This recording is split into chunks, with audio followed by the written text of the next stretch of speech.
ગુજરાતનું એક અને જુનાગઢનું ખાસ તો એક વિશિષ્ટ નામ ધરાવતા એવા પદ્મશ્રી સ્વર્ગીય દિવાળીબેન ભીલની આજે 85માં જન્મ જયંતિ દિવસે જુનાગઢ કોર્પોરેશન દ્વારા એમની મૂર્તિનું અનાવરણ કરવામાં આવ્યું છે। તેમના પરિવારને સાથે રાખી તેમના દ્વારા આ વિશિષ્ટ સન્માન જુનાગઢ દ્વારા પદ્મશ્રી દિવાળીબેન ભીલને મળે અને જેને કંઠમાં જેને લોકગીત કે લોક સંગીતની વાત કરો જેના સ્વમુખેથી શરૂઆત કરનાર પદ્મશ્રી દિવાળીબેન ભીલની આજના જન્મદિવસ નિમિત્તે આ પદ્મશ્રીના એક ભાગરૂપે જુનાગઢ કોર્પોરેશન દ્વારા તેમને એક શ્રદ્ધાંજલિ અર્પણ કરવામાં આવી છે। તેમજ આ મૂર્તિનું અનાવરણ કરી સમગ્ર દેશમાં પદ્મશ્રી દિવાળીબેન ભીલનો એક લોક કંઠની અવાજનો એક સુર આવ્યો છે।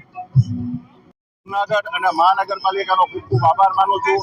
પ્લસ જે મૂર્તિ કોર્પોરેશનને હાર્દિકભાઈ ઊંડિયા, હીરામાણે વીકલી ન્યૂઝ વાળા છે એ બધાનો આભાર માનું છું કે માના આજે 85માં જન્મદિવસ છે।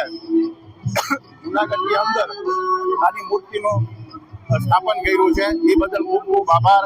મેયર સાહેબ, ડેપ્યુટી મેયર સાહેબ, કમિશનર સાહેબ કાલાભાઈ રાણા આ બધાનો ખૂબ ખૂબ આભાર માનું છું અને અમારા પરિવારને ખૂબ જ ઉત્સાહ આનંદ કે આની એક મૂર્તિ સ્વરૂપ જુનાગઢમાં જીવંત રાખે એ બદલ ખૂબ ખૂબ આભાર।